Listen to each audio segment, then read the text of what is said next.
If you watch the other videos, you've already seen the simple way to attach strings at the headstock. In this video, I want to show you two common variations that you're likely to encounter. I do want to be clear, the simple method is totally accepted within the industry. It's used by a number of big manufacturers at their factory, and there's lots of veteran musicians and guitar techs that swear by this method. So if the simple method's working for you, there's really no need to change, but I do want to show you a few variations that you're likely to encounter. So the first variation is what I do in my shop here in Toronto, actually. I find I like the way it looks, and I can do it really, really quickly. It's pretty similar to the simple method, but really just with one little change. So everything's the same at the bridge, it's just a different method up at the tuners. So you still line up the post so that you can pass the strings straight through.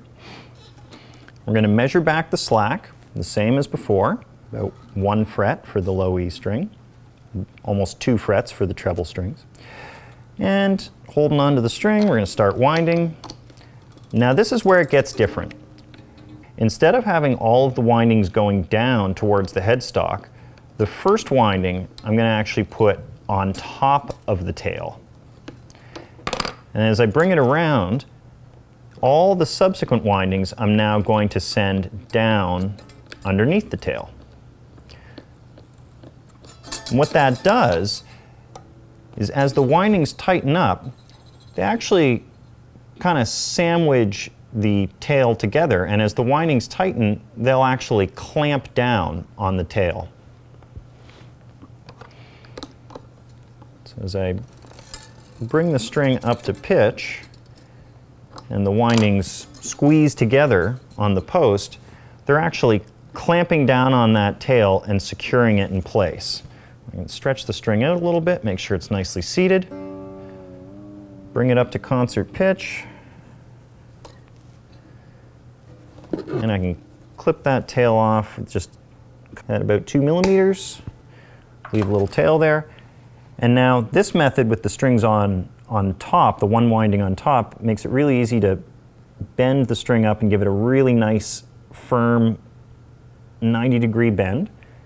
And as long as you've clipped it off so that it's slightly shorter than the top, it gives you this really nice, smooth finish. It's really tough to stab yourself on it.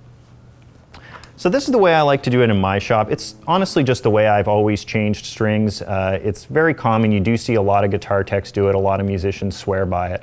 The advantages of this are having the tail clamped by the two windings. As it tightens down, they squeeze the tail down, and the idea there is that it prevents any possibility of the tail slipping back through the post and coming unwound. The 90-degree bend tries to accomplish the same thing. The whole idea here is just extra security. With the two windings clamping down on the tail and with that 90-degree bend in there, the string's going to have a much harder time pulling back through the tuner and slipping out and coming undone. That's the theory behind this approach. The honest truth is, though, if you're using modern tuners that are properly designed, and if you've wound your strings on properly using the simple method from the other videos, I really don't think that there's any risk of the tail ever slipping back through the tuner. The simple method is used by a number of major manufacturers. It's used by musicians and guitar techs that are veterans in the industry. There's plenty of people that swear by the simple method and have never had a problem with it. I think if you've done it right, there's really not any risk of that tail pulling back through. But nonetheless, that is the idea behind this method, and I gotta say it does help me sleep a little bit better at night knowing that the tail is squeezed between those two windings and that it's bent up like that. So it's certainly a good way to do it, and it's the way that I do it in my shop. The next variation I'm going to show you is called the locking tie. This is the absolute most secure way to attach your strings. It's a little bit more complicated to learn, but it's really not that hard. So everything's the same at the bridge. You just bring the string up through the tuner. But now, for this, we don't really need to leave nearly as much slack. You don't want to have the string pulled as tight as possible, but you don't need to measure out the full 1 fret's worth of slack like we have on the other methods. You can really just bring it back a little bit so that the string's kind of loose, probably about half a fret's worth of slack if you want to measure it. Now, before we start winding, we're going to take the tail and bend it back and underneath the string. like that. Then we're going to bend it over the string and kink it down. And now we can start to wind up. So we can see as we do that, as we start to wind the string up, it's actually clamping down on top of the tail that we wrapped underneath it. We can keep winding. We do want to make sure it goes down from that point. That's enough. We can clip that tail off. So the advantage to installing strings this way is that it doesn't rely on multiple wraps around the post and friction to keep the string in place. Because the string clamps down its own tail, you can use a much shorter string and it doesn't really have to go around the post even once in order to stay in place. You can have a much shorter string overall. This is a big advantage, especially if you use a trem bridge. When you trem down on a guitar and you take all the tension off, all of the windings around the post loosen up.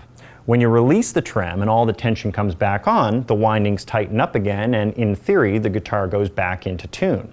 But in reality, those windings don't usually lock back into exactly the same place where they started, and your guitar won't be exactly in tune the way it was before. So this is the big advantage to the locking tie. Because you don't have multiple wraps going around, the string is much shorter overall, you can take tension off and put it back on, and the string is much more likely to return to exactly the same place where it started.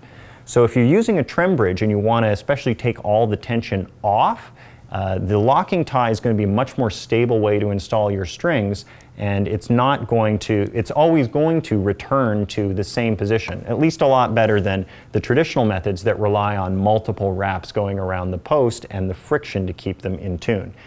It's kind of the same principle as a locking tuner, which just clamps the string in place and doesn't rely on any sort of knot or wraps to keep it in place. But it's a method that you can use with traditional tuners on any guitar. Now you'll see this method used by Martin guitars and Gibson guitars on their acoustics as well. These guitars don't have trem bridges, but it's still an advantageous way to install your strings. It is absolutely the most rock-solid, most stable way to install your strings. You're going to get the best tuning stability out of any guitar by doing this way.